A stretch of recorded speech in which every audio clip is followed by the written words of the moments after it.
guys, I am here today with a tag video. It is called the Road So Far tag, and this is an original one from Beards&Books, who I found recently, subscribed to recently. He is pretty amazing. He's new-ish to BookTube. I believe he made this on July 10th. I was not tagged in this, but I'm going to go ahead and jump in anyway, because I think I asked somebody for tags or something that they wanted to see me do, and somebody said you should check out this one and you should go do it. So I'm going to do it. Beards&Books, thank you so much. I'm gonna do your tag. So the Road So Far tag, here we go. There are only 8 questions. It shouldn't be too long. Let's jump into them.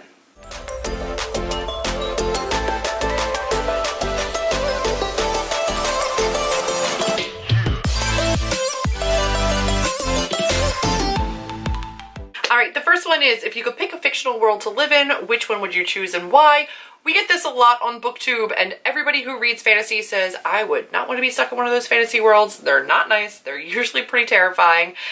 And I agree. They usually are. But I'm going to go ahead and say a new world that I just learned, and that is the world inside In an Absent Dream. In general, I love the Every Heart a Doorway series. Not all of the worlds are fantastic. I think that they fit the needs of the people that go there, but not all of them are right for me. I think I could be happy in the Goblin Market. And the whole thing about the Goblin Market is, like, you wouldn't be there. Your door would not lead there unless you could be happy there. The entirety of the Goblin Market is based around fairness and fair payment for things. So it's all bartering, and you provide services or provide goods in order to get what you need to survive, and everything is about making sure that you leave with equal exchanges in friendship and in life and in trade with other people. And in a world where not everything is equal, and I tend to feel like I give a lot more than I get, I feel like this is a place where I would do well, and where I would finally feel like maybe I was getting back the same amount that I give out in relationships and just in value. So I think that that could be a place that works for me. It would still be difficult to navigate, but I feel like I could make that world work. So, the world in An Absent Dream, the Goblin Market. Number 2, what book and or book series surprised you the most? And I've got to grab it really quick because I didn't. I am going to go ahead and say The Girl in 6E by A.R. Torrey. This is a trilogy as of right now, although she did kind of leave the last one open to say maybe it's not done yet. This one surprised me for a couple of different reasons. One, it's an erotic thriller. Did not think that that was a genre I needed in my life. 2, it's a thriller, which I don't read. 3, it has such cool psychological aspects to it, which I did not realize going in, but which I love. Like, I am a nerd for anything psychologically based, psychology. That's what I have my degree in, is psychology. I adore it. So getting in the headspace of somebody who has murderous tendencies is thrilling to me in the most morose way like possible. I love these characters. I love this book. I love this series as a whole, and I was not expecting to like it the way that I do. This is one that I definitely would not have picked up without BookTube. Probably would not have thought I would enjoy because it's a thriller. It is by far one of my favorite series. So this one. Number 3, if you could pick one author to meet, who would you choose and why? And this is so hard for me as both an author and a reader. There are so many books that I love and so many authors that I respect, and there's writing styles and parts of people's writing that I admire so much that like, if I could mash them all up and talk to all of them about like different aspects of their writing. But I think if you've got to go for the whole package, I've got to sit down and talk to Laini Taylor. I would love to meet her and really, really talk to her, like truly talk to her about the craft of writing and what it means to be a writer for her, because she does such a phenomenal job of writing complete worlds and complete magic systems, world within worlds that she creates, and the characters and the plot. And none of her books are particularly what I would call fast-paced or action-driven, but they are all so riveting and so richly and beautifully written that they make me cry, and they make me angry, and they make me hurt, and they make me wish that I wasn't a writer, because I know my God-given talent is not at the levels that hers is. And I know you shouldn't compare yourself to other people, but like, oh my God, I don't know how she does what she does. And I love everything about what she does, admire the hell out of her, and I would love to sit down and talk to her. Number 4 is if you could only ever read one genre of book for the rest of your life, what genre would you choose? And I would choose fantasy. Fantasy for me has always been where I have felt the most seen. A lot of contemporary does not speak to me. Like, I feel like contemporary in general, you have to really, really identify with like a specific type of character, a specific kind of storyline to really truly see yourself in it. And very rarely have I been able to find that in a contemporary. I really love family connections and found families and friend groups. And you can get that in fantasy just as much as you can in contemporary, but in fantasy you also have magic, and you also have the unbelievable and magical creatures and witches and ghosts and goblins and demons, and your imagination can run wild and go anywhere. For me, I would rather lose myself in that forever than like a contemporary or thriller or horror or something. So, and then number 5 is what genre do you rarely read but wish you read more of? And this is where I want your help, because I would really like to read more sci-fi. Like, truly, I really would. And I've said for the longest time that I don't read sci-fi, and I don't like sci-fi because I don't like when my books make me feel stupid, and I don't understand space travel, and I don't understand quantum physics and the way that some sci-fi works, and some of the language in sci-fi really intimidates me. But then I've read other sci-fi that I really love. I've read Sleeping Giants, and I've read The Illuminate Files, and I've read Long Way to a Small Angry Planet, and I've read some sci-fi that absolutely amazes me, and I've read saga graphic novels that's a sci-fi and really, really love them. So I am looking for your like beginner sci-fi recs or sci-fi for like the non-science nerd people. Like, I genuinely would like to read more of it, and I just have not been. So if there's any sci-fi that you feel like is really, really phenomenal, that's not like The Martian or, you know, things that everybody else is reading, like if you can give me something like truly, truly cool that you think I will love based on the books that you already know I read, I would appreciate it so, so much. So let me know your recommendations down below, because I really would like to branch out and read some more of it. And then number 6 is what is the most intimidating book and or series that I'm too nervous to begin? And I've really tackled a lot of the things that I'm nervous about, but there are 2 different series and 2 different authors that I am nervous to start. The first one is The Name of the Wind by Patrick Rothfuss, and I'm nervous about that one because everybody loves it. I have not heard anybody say they don't like it.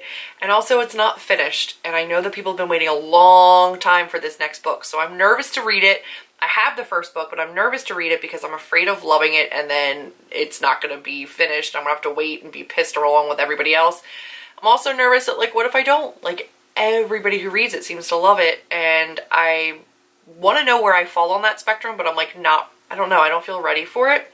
And then also the Brent Weeks, I think it's Brent Weeks or Brent Weeks, I don't know which. The Black Prism, I think it's called the Black Prism series, I don't know. But you know which one I'm talking about. That's another one that everybody seems to really enjoy, but they're big books, like, and I think there's a good number of them, and I just don't feel ready to lose myself in a series like that again. I feel like they're both, in my mind, comparable to like a Mistborn series, and I know when I started Mistborn, I stopped reading everything else so that I could binge read that and I get really immersed in the world. So I have to commit to like having an open TBR and not having anything else that I want to do because I'm going to lose myself in it, which is also what intimidates me. Like, A, their size and how hyped they are, and then B, I know I have to commit to like losing myself to this series if I start it. So for me, it's the 2 of those authors. And then number 7, if you had to recommend one book and only one book or one series above all others, what would it be? I hate you for making me answer this. That sucks to have to think about. I feel like, should I like throw it back to a classic? Like, if it's a classic, adult classic, East of Eden. If it's a children's classic, The Secret Garden. If it is a witchy read, The Wicked Deep. If it is a contemporary, This Adventure Ends or The Serpent King. Oh no. If it's a straight fantasy, The Cruel Prince or Strange the Dreamer. Strange the Dreamer. Ooh, that hurts my heart to say it. I could give you genre-specific favorites above all others, like The Long Way over any other sci-fi. But I don't know, just one? That's like evil. Number 8, and the final question, what are my reading plans and booktube plans for the next 6 months? This went up in June, so now it's August. And I'm gonna just talk about the end of the year. So before the end of the year, I would like to do a couple different things with my reading. I want to finish some series. Like, I have a lot of open-ended series right now that I have started and not finished. I want to at least catch up on the ones that have been published and or finish, if they've already been published, the series that I have open, and I need to start actively putting those on TBRs because it's insane right now. I want to really try to do like a run through of some more of my contemporaries and move things off of shelves if I don't want to read them. And that contemporary-a-thon will help with that. In terms of booktube, I would like to do a couple things. I would like to participate in more readathons, do more daily vlogging and vlogging in general. I would like to do more collabs and get more involved in the community at large, like just more people within the community. I think readathons and the vlogging will help me with the community and the collabing and doing stuff like that. So those are things that I'd really like to do with the channel. I would also like to do more book recommendation videos, which is something that I'm currently working on. And I'd also like to start back up the traveling book. I will have a video, if it's not already out, coming out soon. If it's already out, I'll link it up above and down below about my new traveling book rules and how it's working, because a lot has changed since the first time I filmed it. And I do want to reinstate the traveling book, but some things are going to change about the details from the first video to this video. So I'd like to reinstate that because it was a really fun part of my channel, and I want to bring it back, especially because a lot of people expressed a lot of interest in it when I was doing my booktubeathon vlogs and showing you the flip through of the one. So I definitely want to get back to doing that. In terms of who I tag, I have not seen a lot of people doing this. He made this a little while ago, and he is at 32 likes and no dislikes. Way to go, sir. 181 subscribers, so I'm going to tag a couple people who may be interested, like people whose names I probably don't need to list down below because you guys already know them, but I know that they do tag videos. So Chelsea from Chelseadolling Reads, Allie from Hardback Hoarder, I will tag Natasha from MyReadingisOdd, Maddie from The Book Pusher, Steph from This Unicorn Reads, Jashana from Jashana C. I'll tag Spencer from Common Spence, I will tag Sajid from Books Are My Social Life. I'll tag Julia from Julia Sapphire, and I will tag Kayla from Literature Reads. I'll tag G from The Book Roast. I'll have to tweet her and let her know because I don't think she watches my channel that frequently. She's a sweetheart though. Love her a whole bunch. That is it for this particular video. If you liked it, definitely go ahead and check out Beards&Books. I will have his channel listed down below, as well as this original tag video listed down below. And if I did not tag you, I tag you officially. I will list the names of the people that I tagged down below, but I'm pretty sure you guys know who all of them are. I'm hoping that I can get this one out and around the booktube and get a little bit of attention for this lovely young man. Speaking of which, if you guys have any new channels that you are subscribed to that put out original tag videos that you think are really, really cool, let me know, because I think if larger booktubers do their videos, then obviously people are going to go back and check them out and hopefully support them. I was doing the shout out videos, and that definitely did help people with their new channel growth, but I also think that tags in general can be really, really great for getting people over to that first content creator's website. So if you guys know of any people that have just started a channel and have a really cool tag up, let me know in a link down below or a comment down below, because I'd like to go and support them by also doing their tag. I think that would just be a cool way to have content for you guys and also support other people. So holla down below and let me know. But that's it for this video. If you liked it, be sure to give me a big thumbs up, click subscribe, and I will see all of you in the next one. Bye guys.